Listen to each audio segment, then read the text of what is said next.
Olá, meu querido irmão, tudo bem? Tudo na paz? Graças ao nosso eterno Criador. Meu querido irmão, muito obrigado por você que está visualizando nossos vídeos, por você que atendeu um pedido do nosso irmão Cláudio Mendes. Eu quero aqui fazer um grande agradecimento para o nosso irmão.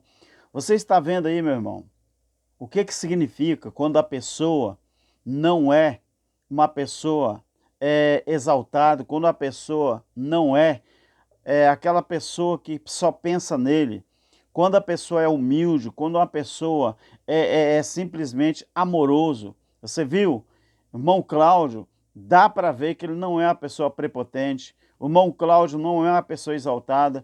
Um pedido que o irmão fez para você visualizar os nossos vídeos e também se inscrever no nosso canal. Meus irmãos, eu estou maravilhado. Eu agradeço ao nosso Criador por você que atendeu o pedido do nosso irmão Cláudio Mendes. E olha, querido, que eu não pedi para ele divulgar o meu canal. Ele se sentiu tão à vontade que ele disse no seu vídeo: eu não vou pedir autorização ao Alberto para me divulgar o nome dele, nem o vídeo, porque eu sei que não precisa. E realmente, irmão Cláudio, o senhor tem demonstrado que o senhor é um homem de Deus, é um homem que não é arrogante, um homem que não é prepotente. Outra coisa, irmão Cláudio, ontem eu passei a tarde chorando e agradecendo a Deus. Até agora eu estou emocionado. Eu falei com os irmãos que eu ainda trabalho, não é? Eu falei com os irmãos que eu ainda trabalho e não tem muito, assim, talvez eu não tenha tempo de responder aos irmãos aí que faz pergunta, colocar um coraçãozinho, mas quando eu tiver tempo eu coloco. Irmãos, eu estou emocionado porque esse homem, irmão Cláudio Mendes, ele demonstrou no seu canal que ele é uma pessoa que ele pensa nos outros.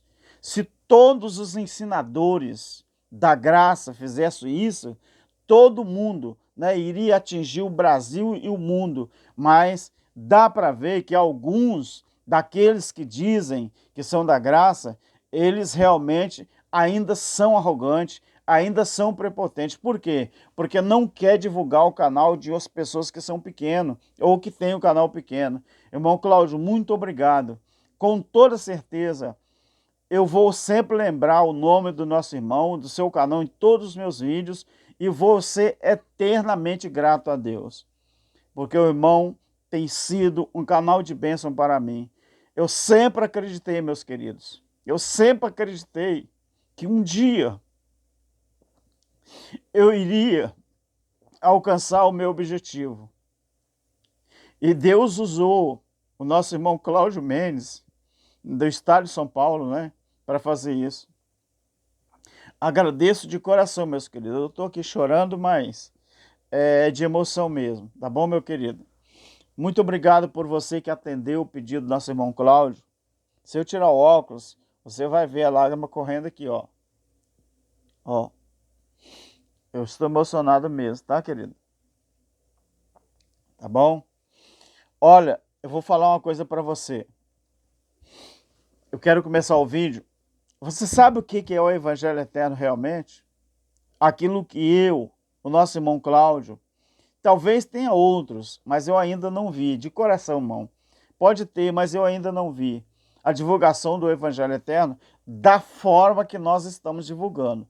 Por que que eu, irmão Cláudio, ou irmão Cláudio e eu, estamos divulgando dessa forma? Porque estamos começando a entender agora o porquê dessa, vamos dizer assim, o porquê do Evangelho Eterno, que ele foi feito dessa forma. Meu querido, você sabe o que é o Evangelho Eterno? O Evangelho Eterno, quando você começa a entender, você reprograma a sua vida espiritual. A sua vida espiritual, ela foi programada, depois de Paulo, de uma forma errada. Ela foi programada pela religião. Ela foi programada pelo sistema religioso. Mas agora que você vai começar a entender o Evangelho Eterno e você vai começar a reprogramar a sua vida espiritual. Essa é a função do Evangelho Eterno.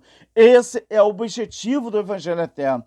Eu quero começar esse vídeo, meu querido, pedindo a você para continuar se inscrevendo, divulgando o nosso trabalho, compartilhando, também deixando o seu like, que é muito importante. Me ajude ou nos ajude, assim como o irmão Cláudio Mendes, do canal Limpos pela Graça, ou Evangelho Eterno tem feito. Meu querido, preste atenção em uma coisa interessante. Preste atenção numa coisa que eu vou te dizer.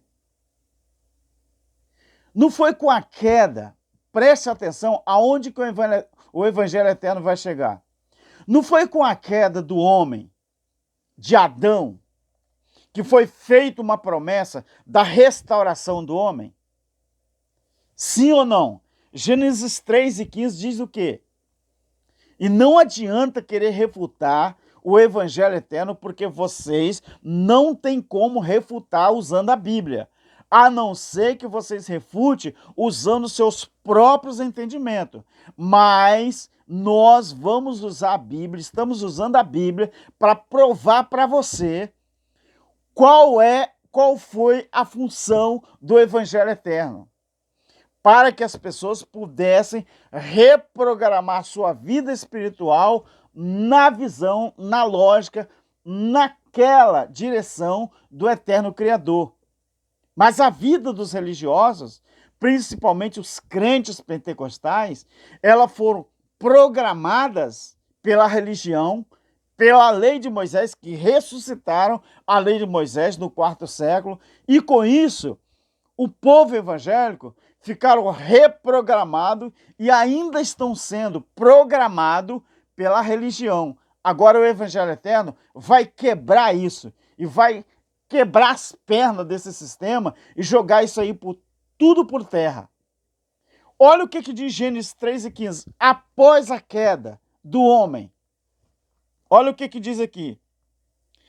Porém, inimizade entre ti e a mulher, entre a tua descendência e o teu descendente. Este te ferirá a cabeça e tu lhe ferirás o calcanhar. Da semente da mulher, da tua descendência e do teu descendente. Aqui está falando que a descendência da mulher iria surgir para ferir a cabeça de quem? Do inimigo, do opositor, que levou o homem ao erro. Mas quem foi o opositor que levou o homem ao erro? Existem várias interpretações. Uns dizem que é a mente humana, uns dizem que é a carne humana, uns dizem que é a consciência humana, outros dizem que é um diabo físico realmente, mas que ele estava em forma de serpente. Eu quero focar, meu querido, eu não quero focar nisso aqui para você não perder o foco aqui. Eu quero dizer que, após a queda, foi anunciada uma promessa que alguém ia nascer, descendente da mulher, para restaurar e para que o homem pudesse ser reprogramado de acordo com aquilo que ele foi programado. O homem foi programado para viver eternamente. O homem foi programado para ser um eterno filho de Deus que pudesse governar a terra. Mas tiraram essa programação e o homem perdeu aquele programa. E aquele programa, ele começou a desandar. Então, foi prometido que o homem iria ser reprogramado outra vez. Então, com a queda, veio a promessa. E essa promessa, ela aconteceu onde e quando? Vamos dar uma olhada em Lucas, no capítulo 2, o versículo 27 até o 30. Olha que de Gênesis 3:15, nós vamos lá para Lucas, no capítulo 2, o versículo 27 ao 30. De Gênesis, nós vamos lá para Lucas. Olha a semente da mulher aqui, ou o descendente da mulher, surgindo E para que ele surgiu? Lucas 2, 27 ao 30. Olha o que diz aqui. Movido pelo Espírito, foi ao templo quando os pais trouxeram o menino Jesus, para com ele procederem segundo o que a lei ordenava. Ele então o tomou nos braços. Ele então quem? Simeão. De Gênesis 3 e 15, nós vamos lá para Simeão em Lucas. Esse Simeão, o que aconteceu? Então ele tomou nos braços o menino e louvou a Deus dizendo, o que Simeão disse ali? Ele disse assim, agora, Senhor, despede em paz o teu servo segundo a tua palavra, porque os meus olhos já viram a tua salvação, o qual preparaste perante todos os povos. Qual era a promessa que foi feita lá em Gênesis 3 e 15, que da descendência da mulher iria surgir um que pisaria a cabeça daquele sistema, daquele opositor, quem tinha feito o homem pecar. Então, Simeão, aqui no capítulo 2 de Lucas, ele está dizendo ali que aquela promessa tinha chegado e ele estava vivendo aquela promessa. Ele pegou o menino nos braços, louvou ao Criador e agora ele falou assim, agora eu posso morrer. Agora eu posso morrer, por quê? Porque o teu servo pode despedir em paz, pois que os meus olhos já viram a tua salvação. Ou seja, a promessa que foi feita em Gênesis, agora está cumprindo nos braços de Simeão. Isso é Simeão falando. Tá, mas tem um outro camarada aqui que fala uma outra coisa também. Depois de Simeão, tem um cara que ele fala uma coisa, que está inserido no mesmo propósito, aquela de Gênesis 3 e 15. E quem era esse cara? Vamos ver o que João Batista falou acerca da descendência da mulher. João, no capítulo 1, o versículo 29 ao 34. Preste atenção, meu querido, aonde que nós vamos chegar? Preste atenção nisso aqui. João 1, 29 ao 34. Olha o que diz aqui. No dia seguinte, João viu a Jesus, que vinha para ele, e disse, eis o Cordeiro de Deus que tira o pecado do mundo. O que Adão praticou lá no jardim? O que Eva praticou no jardim? Pecaram contra o Senhor. Ali surgiu o pecado. Mas o pecado não era transgressão da lei? Por quê? Transgressão da lei, eles transgrediram a lei de quem? Aqui foi a lei do eterno Criador. Então João Batista está dizendo aqui, Adão pecou? Pecou. Mas por que as leis de Moisés foram instituídas? Para regularizar aquelas transgressões. Ou seja, o Código Penal brasileiro, ele foi estabelecido para quê? Para dar nome aos crimes que alguém pratica.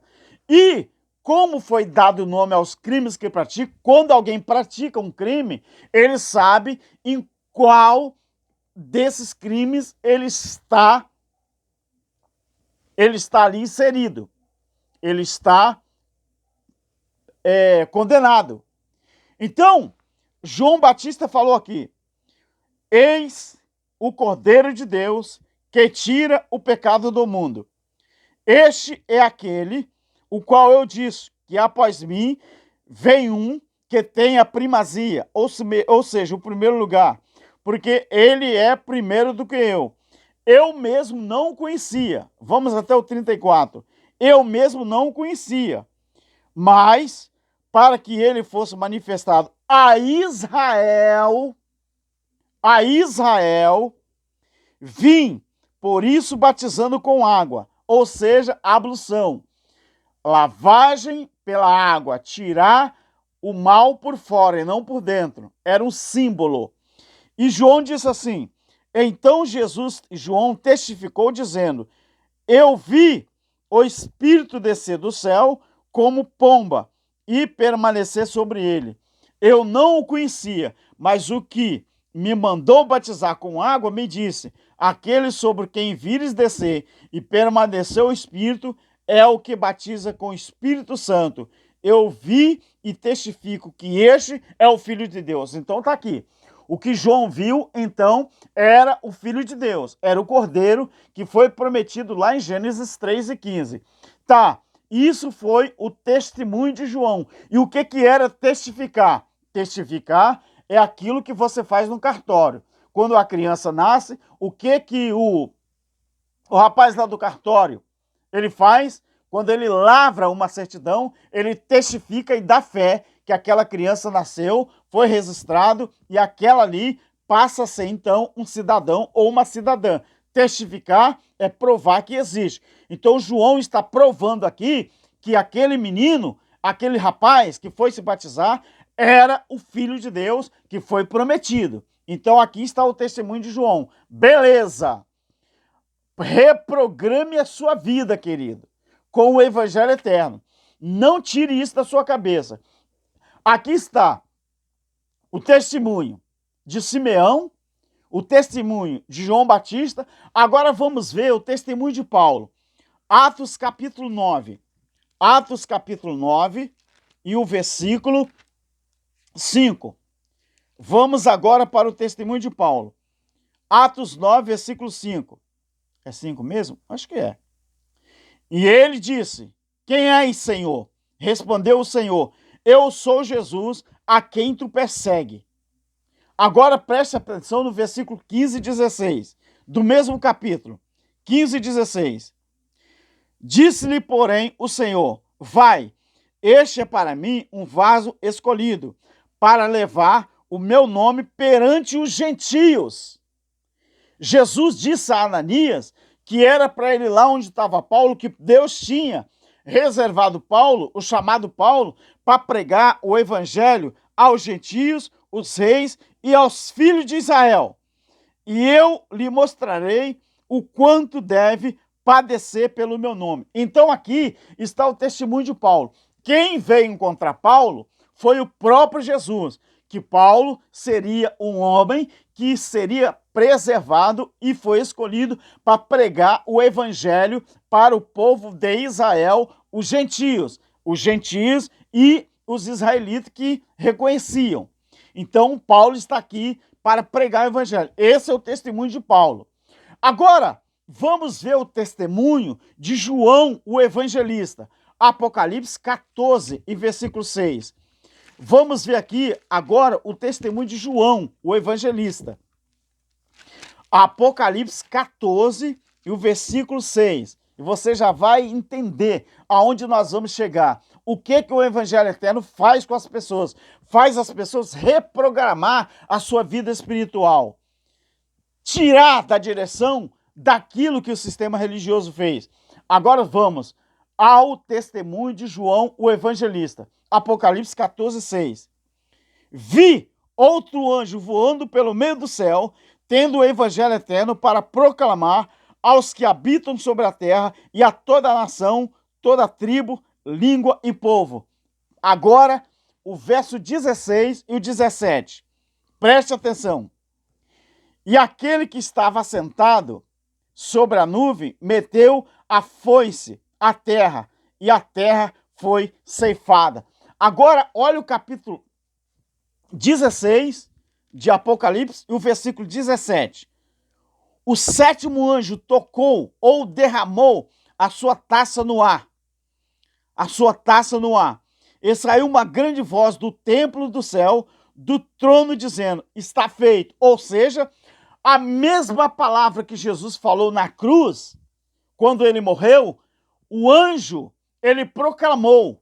Logo depois que foi estabelecido o evangelho eterno, o anjo disse assim: agora o sétimo anjo, ele diz: está feito. Ou seja, ele falou a mesma palavra da cruz. Tetelestai, está cumprido, está feito. O que o anjo está falando que estaria feito ali? Está cumprido, está resolvido a questão do homem que tinha pecado lá no início de tudo. O homem cometeu pecado, cometeu transgressão. Mas Jesus, em todo o cenário bíblico, ele aparece como promessa. Agora, nos evangelhos ou nos livros históricos, ele aparece como a promessa cumprida. Simeão falou isso, João Batista falou, Paulo falou, e agora João, o evangelista, ele também é uma testemunha viva, testemunha fiel, que tudo que foi feito desde o Éden até o Apocalipse cumpriu. Tanto que o anjo, ele diz aqui que está feito, está cumprido. Olha o versículo 17. Está feito, está cumprido. Então, quando aconteceu, o anjo falou, está feito, está cumprido, houve relâmpagos, vozes, trovões e um grande terremoto, como nunca tinha havido, desde que havia homens sobre a terra. Tal foi o terremoto, foi muito grande. E a grande cidade, ela fendeu-se em 3 partes. Olha, meus queridos, você acredite se quiser. Você acredite se você quiser. Agora você observa uma coisa. No capítulo 21 de Apocalipse, o capítulo 21, o versículo 5 e 6, olha o que diz aqui, meu querido.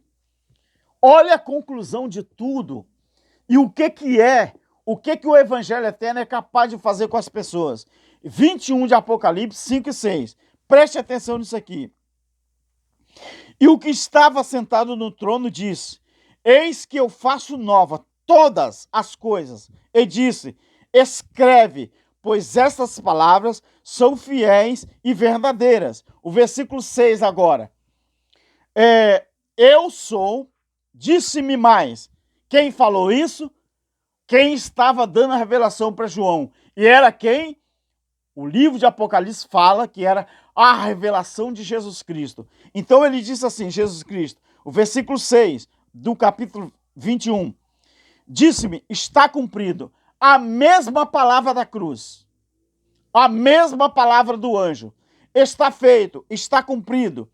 E o sistema religioso enganando você, dizendo que ainda vai ser feito, ainda vai ser cumprido, porque eles é do interesse do sistema que você continue sendo enganado, que você continue cego, meu querido. Versículo 6, está feito, está cumprido. Eu sou o alfa, o ômega. Eu quero dizer, eu sou o começo, Gênesis, e eu sou o final, Apocalipse. Eu sou o alfa e eu sou o ômega. A primeira letra do alfabeto e a última letra do alfabeto. Eu sou o alfa e eu sou o ômega. Eu sou o princípio e eu sou o fim. A quem tiver sede, de graça lhe darei, da fonte da água da vida. Olha, meu querido, se você não quiser acreditar, o problema é seu. Acabou, meu querido. Nós estamos na era das eras. Sabe qual é a era das eras? A dispensação da justiça do eterno Criador.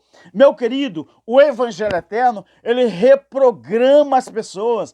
Ele reprograma as pessoas no sentido espiritual. Foi feita a promessa porque o homem, ele se desprogramou da direção que o Criador programou o homem. Deus programou o homem para ser eterno.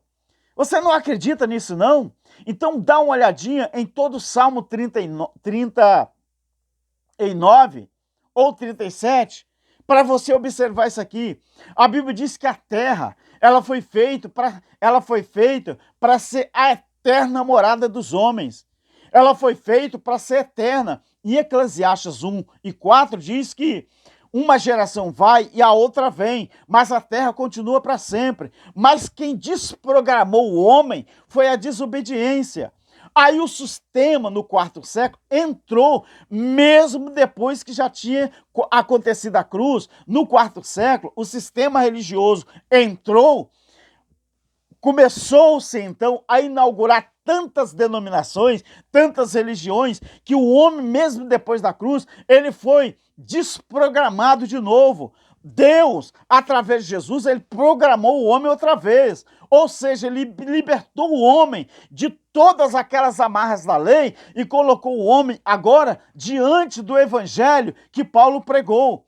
Aí depois que Paulo foi embora, ou seja, Paulo partiu, a religião entrou e desprogramou o homem de novo. Agora nós estamos descobrindo o evangelho eterno e nós queremos que o evangelho eterno faça na vida das pessoas reprogramar o homem na sua vida espiritual. Por quê? O homem tem que começar a entender, as pessoas têm que começar a entender que o evangelho eterno, ele foi proclamado para que as pessoas se reprogramem a sua vida espiritual e comecem a entender.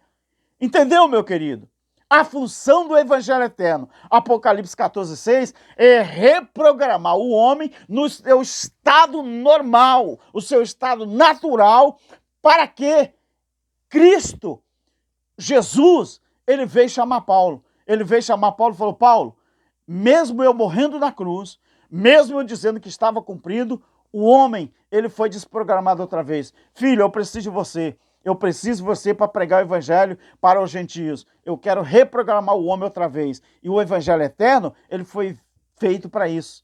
Reprograme a sua vida espiritual, meu querido. Qualquer dúvida, deixa na aba dos comentários. Continue compartilhando e se inscrevendo no nosso canal. Graça eterna.